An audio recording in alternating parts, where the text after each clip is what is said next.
Good afternoon and welcome to CEC Gurukul lecture. In today's lecture, a part of the series on sociology of religion, I am going to talk about an important part of rituals, that is, rites of passage.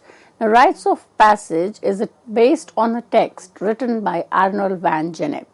So, in the first half of the lecture, we were trying to understand how ritual has been conceptualized in sociological theory, and we tried to understand that rituals have two meanings. One, as a range of activities of part of various religion, and number two, as a rituals or series of activities that are performed in the life cycle. So these rituals which are performed as we move from one stage of our life to the other has been referred as rites of passage. Now, if we were to look at the definition, it refers to rituals and ceremony that celebrate the transition from one stage of life to another. The recognition of many of this, especially birth and death, is universal. Why universal? Because these rituals are found in every society. Though the name may be different, the way it is performed may be different, but the objective is to welcome an individual to the society. So it has been part of all society in the past and in the present. So one or more important points between birth and death, such as transition from childhood to adulthood, marriage, retirement, are marked with ceremony. Now, why are we saying that it's found in all society? So, in traditional society, we had elaborate rituals, but in modern society, we see that we have a retirement ceremony or we have a farewell ceremony. So, these are all in kind of marking this transition from one stage to the other. Now, sometimes these rites demark a biological change. For instance, the girl's first menstruation. So, it is a biological transformation which takes place in the girl's body because of the hormonal changes. So, it is celebrated as commencing the puberty. And there is a cultural event such as religious affirmation and confirmation. For example, baptism and confirmation in Christianity, or secular events such as getting a driver license, graduating from high school, or retirement. These are all associated with rituals and ceremonies that are largely expressive. So when we look into the rites, these rites are symbolic of transition from one stage to the other. The concept of rites of passage was given by Arnold Van Gennep in his book Les Rites de Passage, which was translated into English as The Rites of Passage and which was published in 1909. Before we go into the understanding of rites of passage, we see the significance of the work of Arnold Gennep. Van Gennep was trying to compare ceremonies which are celebrated in individuals' transition from one status to another within a given society. So, what was he trying to make sense of? He was trying to give us a sociological explanation of events which are kind of considered as mundane, and also in the sense of making a distinction between the traditional and modern. So, what he was trying to say that these life cycles which are biological are also social and cultural. Why social? Because they give us a symbolic meaning. So, when there is a ceremony which is performed once you are kind of transited from young child to say an adult, especially the initiation ceremony among the boys, it is significant of the fact that now the individual who has undergone initiation ceremony is a responsible member of the society, and therefore he has to give up his carefree life and become more responsible, take on the responsibility of the family and others in the society.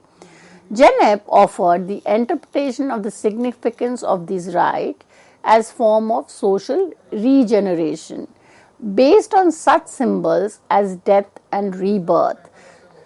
Through such rites, Van Gennep says that society reproduces itself, basically giving us the functions of rituals or functions of rites. So one of the functions of the rites of passage is that it gives us a new status without the social structure changing, and the public character of the ceremony gives the inhabitant an annual reminder of the fellowship, rights and obligations provided by the society. The second function of rites is that the transitional rituals which indicates the passage are kind of also indicating the transitions that an individual is undergoing. So you have a stage which is kind of the limited space between the first stage has changed and you take on the new stage. So this phase, which is referred as the liminal phase, is very important because it enables the individual to give up the practices or behavior which was associated with the older stage and learn or start to acknowledge the behavior which is required in the next stage. So rites of passage are those which accompany the movement which Gennep describes from one cosmic or social world to the another. Now, what is the significance is that it is telling us that life is changing. It's not constant. So, the structures is going to remain more or less same. How does individual make sense of the change which is taking place, one at the biological level and two at the social level. So if we look at it from the sense of women, we see that when the girls are growing up and the fertility period has arrived and the menstruation gives us an indication that the girl has become fertile, so the society starts preparing for the next stage, and that is to marry her. So this significant shift from a young girl to kind of a married woman is also carrying a lot of responsibility depending on the nature of the society. So Van Gennep shows that the rites of passage involve symbolism, such as stimulated by birth, death and resurrections. Sometimes rites involve a ritual passing through a door or archway, symbolizing an individual death and rebirth into a new status. So each of these stages will have the sense of kind of separating from the initial, getting transition into the next stage and then being incorporated into the final stage. In changes stage of rites of passage, the individual is given a new name, a new title. So as already mentioned, that the ritual is at the center. So it is going to make a complete difference between the initial stage and the new stage. So the new stage will have a new identity. The person will have a new identity, a new name, a new title, and all this are indication of the fact that individual's responsibility, individual relation with the society has changed. So he basically refers to two types of rite. Number one, rites that are related to the change of the status of individual. As already mentioned, the stages are birth, marriage, attainment of adult status, death, and also kind of different phases in one's life, getting a new job, or kind of completing the period of work in an organization. So every organization has a sense of retirement. So we mark that by celebrating it. Why? Because it will kind of again reflect the transition into a new life. So these are rites that are marking standardized point in the passage of time. This is the second type of rites. So one is at the level of individual, the other is at the level of the collective. So they are, if you've seen all around us, different parts of the year, different new season, the change in the movement of the moon, beginning of a new year, or the summer solstice, and so on, are kind of separated or are marked by rituals.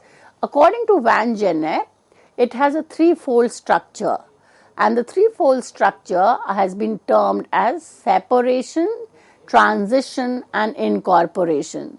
So the separation is the initial stage.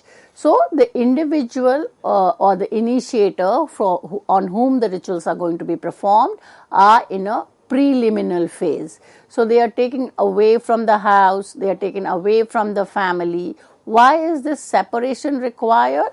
So that the individual is able to cut off from the previous life.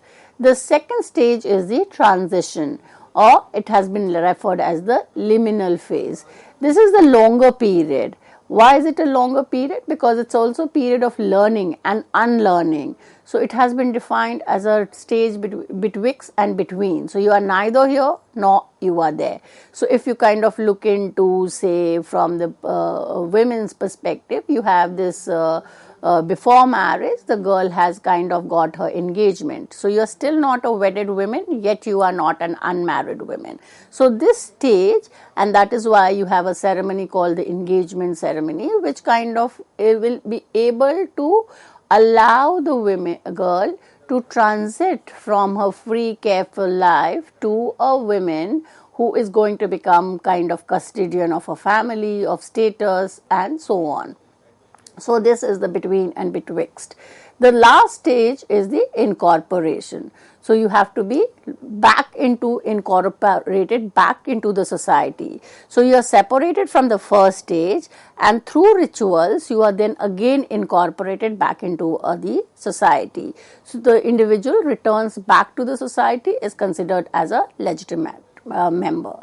So the Van Gennep has kind of given us a clear-cut scheme or schema of the rites of passage. He calls it as the schema of the rites, the passage. The three stages are characteristic of all rites of passage. So whether we talk about the birth ritual or the marriage ritual or the death ritual, each of this will have the three structures. Van Gennep claimed that they are not equally emphasized. So in some, the separation is more, while if you look into the Ivan Pritchard's explanation of the initiation rites, it kind of gives us an elaborate explanation of how in the tribal society, the initiation is kind of marks a lot of violence. The individual is kept in somewhere very far away from the community, has to undergo a lot of rigorous work. So the rites of separation is more there. If we look into marriage, the emphasis is more on transition. So the emphasis of the three would be different in different rites of passage.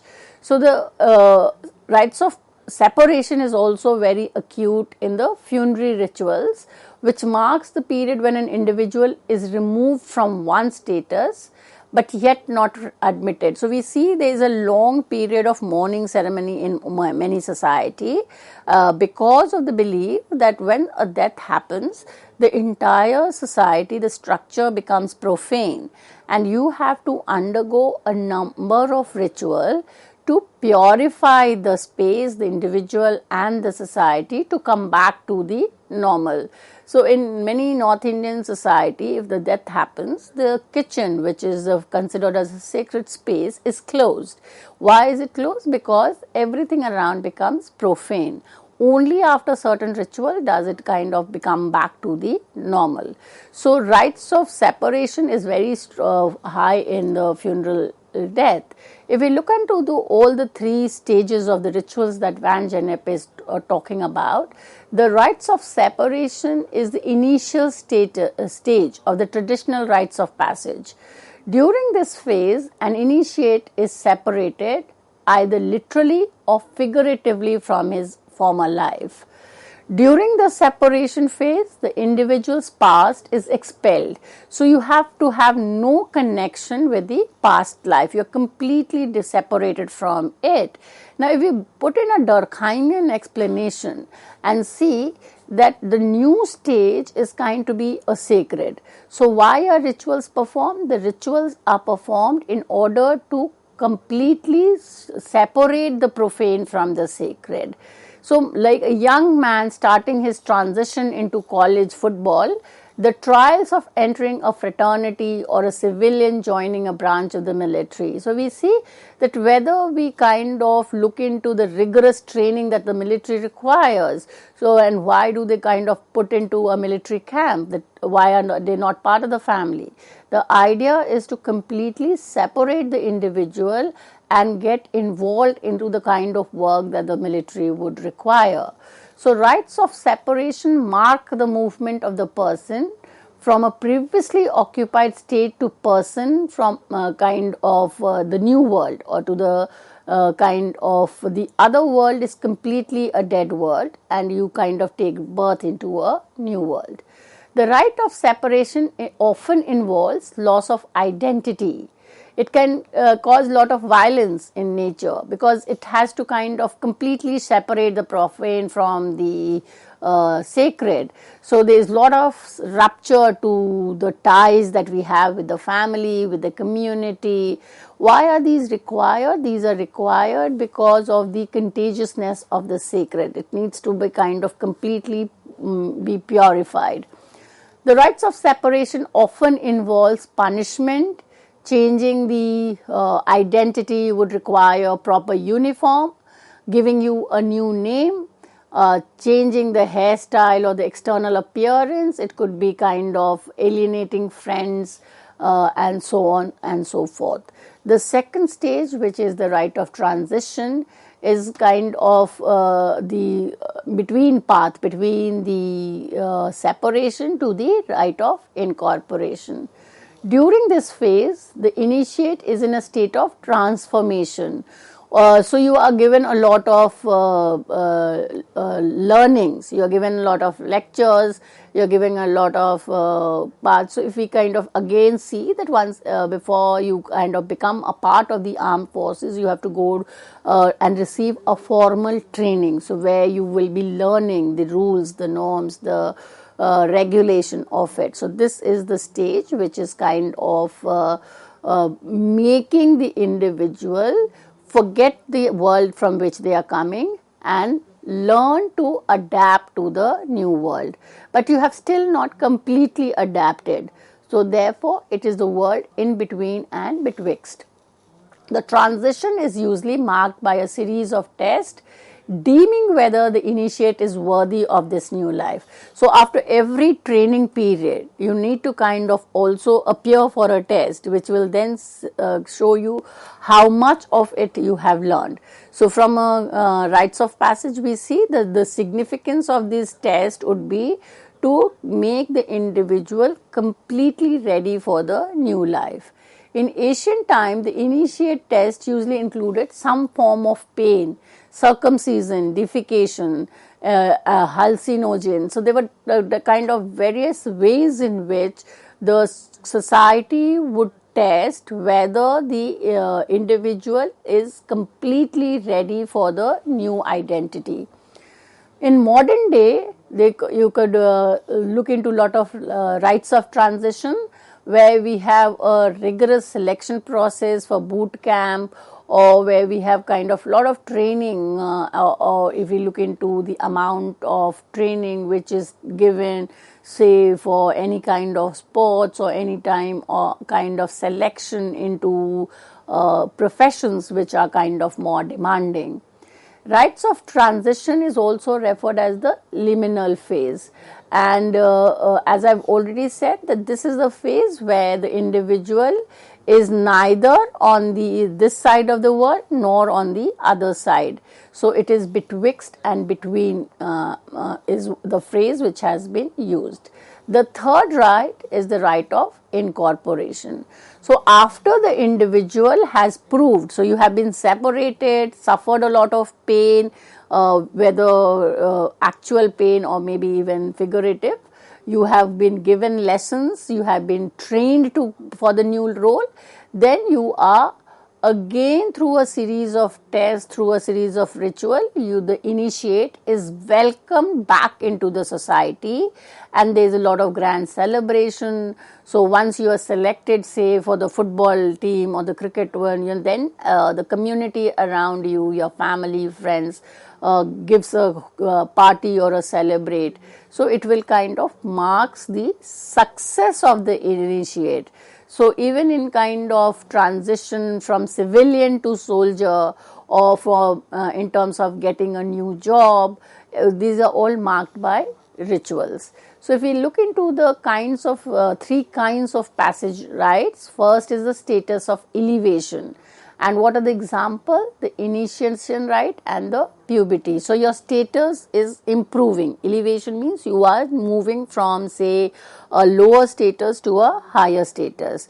So initiation, you were a child, you were kind of not had any kind of a, so if you were a civilian, once you kind of clear your military exam and become an army personnel, your status is elevated. You become a soldier responsible for the protecting the nation. Number two is status organization. So here it is birth ritual. Your status is going to change. So you take place, you become a member of a group, and then death, it kind of also changes the status in the sense that you will not be a part among your known. The third is rites of status reversal.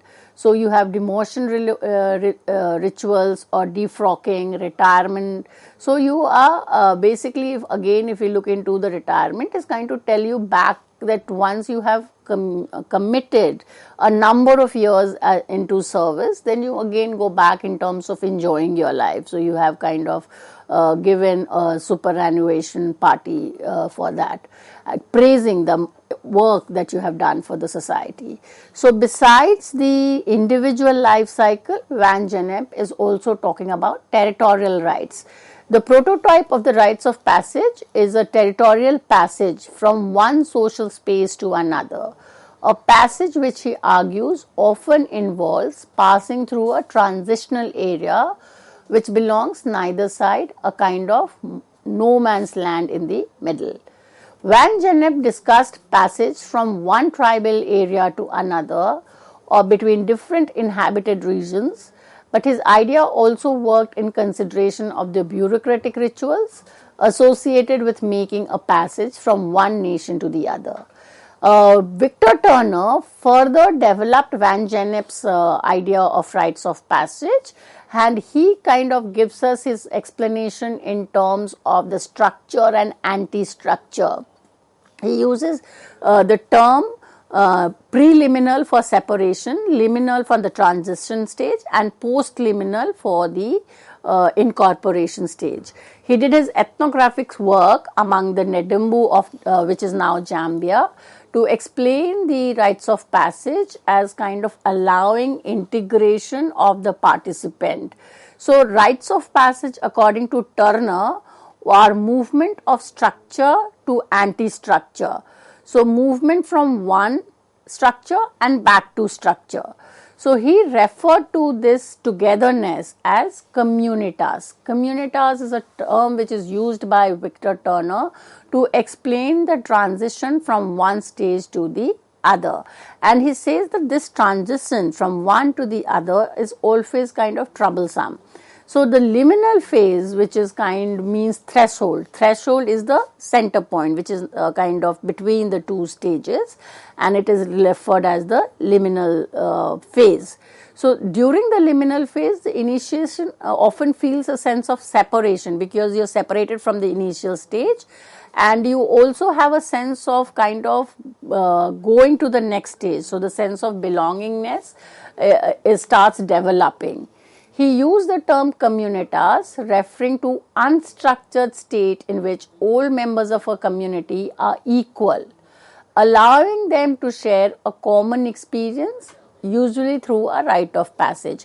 So, so this kind of the transition is an individual. Say an individual is undergoing a biological or social, but then it becomes a public affair when rituals are done. So, we invite all our close friends and relatives to be a part of that transition. So, it is a kind of an intense community spirit, feeling of great social equality, solidarity, and the sense of the community as sacred kind of arises. So, that is kind of the significance that we have done. Van Gennep's work is kind of helps us to understand formation of social group and the value of individual. Social groups are actually composed of individual. It is not kind of individual freedom to be separated. So his theory is very relevant in terms of understanding the structures of the society, the how individuals are related to the society and functions for maintaining solidarity. So this is whole understanding of Van Gennep and Victor Turner's understanding of rites of passage. For further reading, the references are Belmont Nicolet. The text was published in 1979, where the work is Arnold Van Gennep, the creator of French ethnography, published by Chicago University Press. The second is Victor Turner's work, The Ritual Process, Structure and Anti-Structure. And the third is the original work by Van Gennep, which is the Rites of Passage. If we read the three books, we will have a good sense of the understanding of ritual. With this, I come to an end of today's lecture. Thank you.